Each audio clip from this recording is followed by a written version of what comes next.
कि क्या यमुना प्राधिकरण ने नीतियों के तहत प्लॉट का ऑक्शन, नीतियों के तहत प्लॉट का आवंटन, क्योंकि यमुना अथॉरिटी अब भाई एक हब मिल गया ना, उसके लिए एक आइडेंटिटी मिल गई कि यमुना के क्षेत्र में एयरपोर्ट आता है।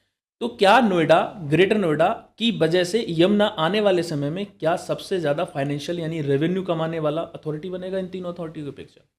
देखिए, इसमें कोई दो राय नहीं है, तो कोई सवाल ही नहीं है।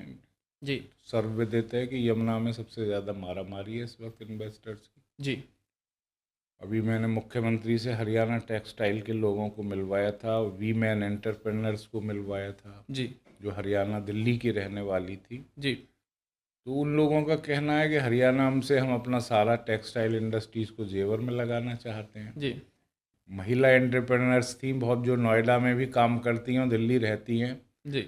उन्होंने कहा कि एक समय था जब हम 6 बजे यहाँ से भाग जाते थे दिल्ली अपने घरों को, और आज हम रात को 12 बजे भी जाते हैं तो हमें कोई डर का एहसास नहीं होता। मतलब आप सीधे सीधे देखा जाए तो जो एक कानून व्यवस्था का सवाल हमेशा गौतम बुद्ध नगर पर रहा है वो बिल्कुल अब जीरो हो चुका है। ज़ीरो हो चुका है। ये एक जो कारण मैं आपको बता रहा हूँ जी। कि डेस्टिनेशन इसलिए ही यमुना प्राधिकरण बन गया। हर व्यक्ति चाहता है एयरपोर्ट के आसपास वो अपने उद्योग धंधे लगाए, क्योंकि आजकल देश के अलावा, लोकल मार्केट के अलावा, दुनिया के मार्केट पर ज़्यादा नज़र रहती है जी। उत्पादकों की।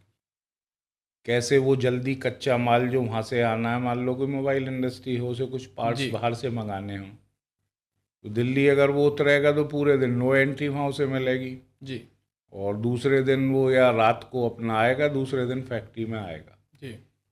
अब चूंकि कार्गो के लिए अलग रास्ता हमने डिज़ाइन किया है इस एयरपोर्ट के लिए, जिसका मेन रास्ते से कोई मतलब नहीं है, जी। यात्री वाले से, उससे हम सीधे जा सकेंगे। मुख्यमंत्री से चाह रहे हैं कि कृषि के उत्पाद भी, जो हम कृषि की उपज करते हैं, उन्हें भी शीघ्रता से बाहर भेज सकें, जी। उसके लिए भी हम व्यवस्था कर रहे हैं।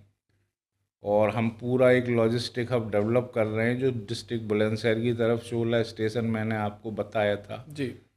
वह चोला स्टेशन जहां कभी मेरे क्षेत्र के नौजवान सुबह 5 बजे पहुंच जाते थे यात्रा जी। करने के लिए। तो ये सारी जब व्यवस्थाएं वहाँ हो जाएंगी तो इसमें कोई दो राय नहीं है कि यमुना जिस तेज़ी से आगे बढ़ा है, और पर्यटन की आगे संभावना वृंदावन में वहाँ की योजनाएं शुरू हो चुकी हैं, तो ग्रेटर नोएडा और नोएडा तो बची यमुना की वजह से रहे। जी। असलियत पूछी जाए, अगर ये जेवर एयरपोर्ट नहीं आता तो देखिए नोएडा के पास तो ज़मीनें जमीन ही बची नहीं नहीं है हैं। ग्रेटर नोएडा ग्रेटर में। नोएडा में सीएजी का ऑडिट हुआ था, पुरानी सरकारों के 50-50 करोड़ हजार के घोटाले निकले। घोटाले और उनकी जमीनें सब डिस्प्यूटेड में है, वो तो कोर्ट केस चल रहे हैं। इन लोगों ने तो किया क्या था कि पुरानी सरकारों ने और ब्यूरोक्रेट्स ने मिलके इनको सबको लूट का अड्डा बना दिया जी। था। किसान इसमें सबसे ज़्यादा पिसता था, औने पौने दाम में किसानों से ली, और फिर जो खेल शुरू होता था वो ना आपसे छिपा ना किसी और से। बिल्कुल। आज योगी जी की सरकार आने के बाद कम से कम उन घोटाले तो नहीं हो रहे।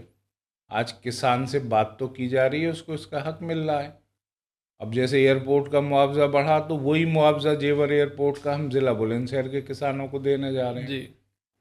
आज हम ग्रेटर नोएडा और नोएडा की कई दौर की मेरी बात हो चुकी है, शीघ्र ही उनका भी मुआवजा बढ़वाने जा रहे हैं। जी। तो ये जो मुआवजा वृद्धि भी हो रही है, किसान के भविष्य की योजनाओं पर भी चर्चा हो रही है कि हम किस तरीके से नए भूमि अधिग्रहण कानून की मूल भावना के अनुरूप उनके जीवन यापन को सुरक्षित रखने की योजनाएं बनाएं भविष्य में। तो इन सब चीज़ों पे ये सरकार सोच रही है, विकास भी हो रहा है, किसानों की भी सुनी जा रही है, समाज के अंतिम छोर का भी उत्थान हो रहा है।